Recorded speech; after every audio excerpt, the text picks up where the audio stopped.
जो कॉरिडोर और जो न्यास रूपी दो घड़ों को आज यमुना जी में प्रभावित कर दिया है। माना जाता है कि भगवान के बाद में अगर कोई न्याय देता है पृथ्वी के ऊपर तो वो एक न्यायालय ही होता है। काला ठाकुर है, इससे जरा बच के रहें। फिर मैं अधिकारियों से हाथ जोड़ के विनती जिन्होंने वृंदावन को काट काट करके जो है अपनी जेबों को भरा है। ये वृंदावन की लीला मत जाने गुड़ को चीला, यहाँ में ऋषि मुनि गए हाथ जपे जा रहा तक की जो सांसद हमारी महिला हैं उनको भी फुर्सत नहीं मिली कि इन महिलाओं के पास आकर के यहाँ पर उनका दुख दर्द बांटते। ठाकुर श्री बांके बिहारी मंदिर के कॉरिडोर और न्यास के विरोध में पिछले करीब 2.5 महीने से चल रहा आंदोलन आज स्थगित कर दिया गया है।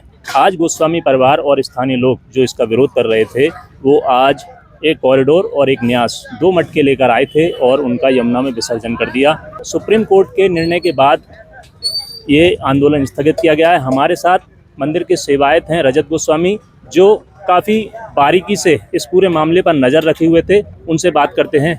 जी, जिस तरीके से सुप्रीम कोर्ट का जो निर्णय आया उसके बाद आपने ये जो आंदोलन था उसको स्थगित कर दिया गया है, तो ज़्यादातर लोगों की मन में एक जो सवाल आ रहा है वो ये है, क्या अब कॉरिडोर बनेगा या नहीं बनेगा?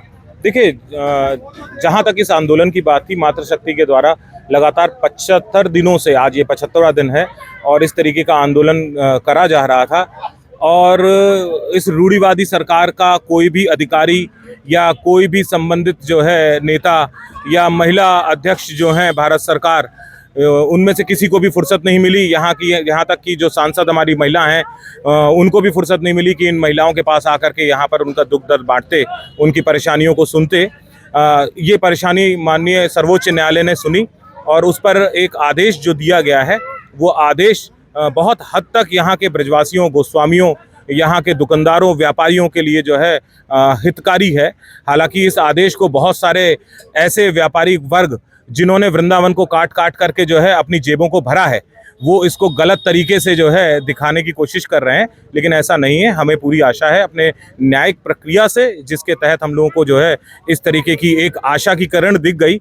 यदि ये न्यायिक आदेश नहीं होता तो समस्याएं और गंभीर और विकट हो जाती। इस वजह से आज ये जो महिलाओं के द्वारा किया जा रहा अनशन जो था, आंदोलन जो था, इसको अल्प विराम देते हुए न्याय और जो कॉरिडोर और जो न्यास रूपी दो घड़ों को आज यमुना जी में प्रभावित कर दिया है।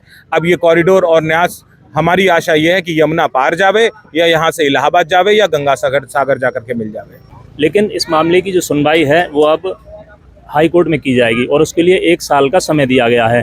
समिति भी बना दी गई है, उसमें 4 गोस्वामी जनों को रखा गया है, 4 अधिकारी हैं और जहाँ तक 4 न्यायाधीश और कुछ पूर्व न्यायाधीश हैं।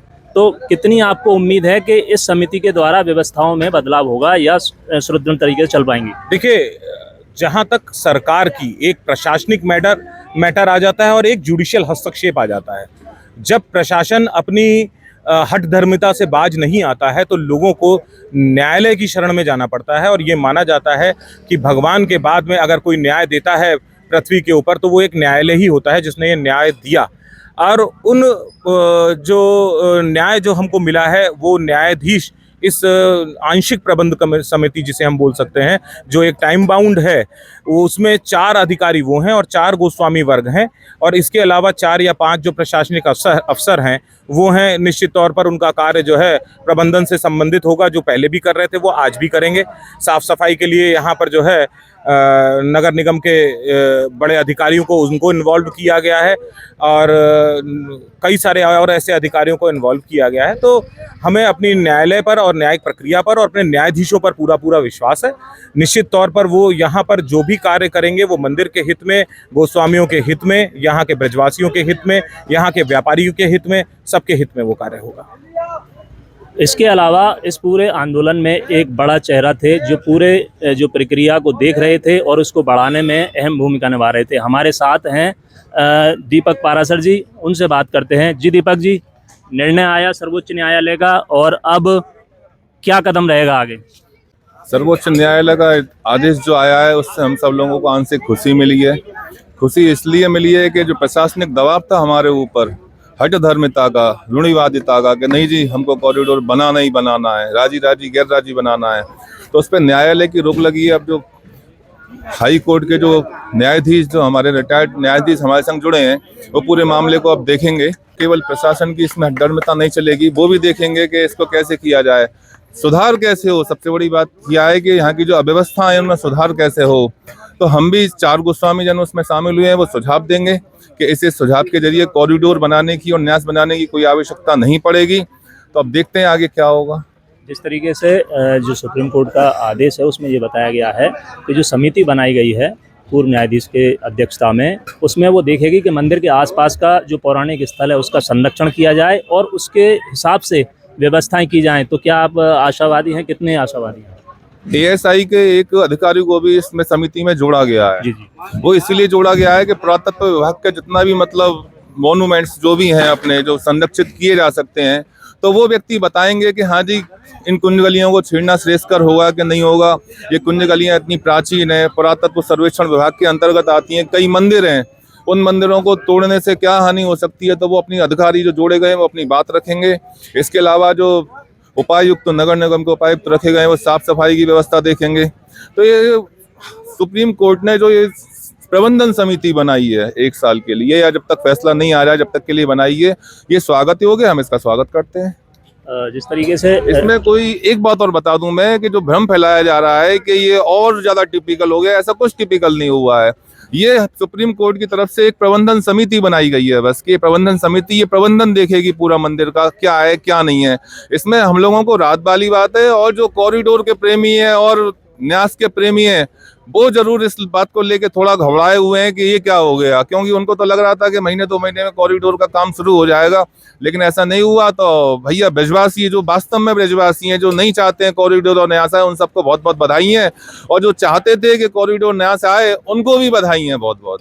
इस तरीके से एक मैं देख रहा हूँ कि न्यूज़ों में एक हेडलाइन चल रही है कि न मेरी हार न उनकी जीत, उस तरीके से प्रेजेंट किया जा रहा है। ऐसा है, ना अभी हार हुई है ना अभी जीत हुई है, अभी तो बीच का सा रास्ता मिला है। राहत मिली है उन लोगों को जो सो नहीं पा रहे थे, जिनकी रातों की नींद हराम हो गई थी, उनको राहत मिली है। तो मैं बड़ा सुप्रीम कोर्ट का बड़ा ही मतलब धन्यवाद करता हूं कि उन्होंने हमको राहत दी है। जो निष्पक्षता की बात उन्होंने करी है, पहले क्या चल रहा था कि किसी का पक्ष सुना ही नहीं जा रहा था, और सुप्रीम कोर्ट ने कम से कम हमारा पक्ष सुनने के लिए कमेटी प्रबंधन समिति तो गठित करी है, कम से कम वो हमारे पक्ष को सुनेगी। ये सरकार आप देख रहे हैं किसी की नहीं सुन रही है। ये एक तरीके से कहूँगा तानाशाही सरकार हो चुकी है ये। तो अब ठीक है, तानाशाह के ऊपर भी बहुत सारे तानाशाह बैठे हुए, सबसे बड़े तानाशाह तो हमारे बिहार जी बैठे हुए हैं, उनसे बड़ा तानाशाह कौन है। सरकार को समझना चाहिए कि ये काला ठाकुर है, ये काला ठाकुर है, इससे जरा बच के रहें। फिर मैं अधिकारियों से हाथ जोड़ के विनती करता हूँ, ये काला ठाकुर है, ब्रजवासी हैं, इनसे बच के रहें। अयोध्या, काशी, उज्जैन अलग लीला है उनकी, वृंदावन की अलग लीला है। ये वृंदावन की लीला मत जाने गुड़ को चीला, यहाँ में ऋषि मुनि गए हाथ जपे जा राधे राधे। देखा आपने, लोग विरोध कर रहे थे, वो सुप्रीम कोर्ट के आदेश से काफ़ी प्रसन्न हैं और आशावादी हैं। अब रहा सवाल कॉरिडोर बनेगा या नहीं बनेगा, इस मामले में कुछ भी कहना जल्दबाजी होगी, क्योंकि मामला अब हाई कोर्ट में चलेगा। आज के लिए इतना ही, फिर मिलेंगे अगले मुद्दे के साथ। नमस्कार।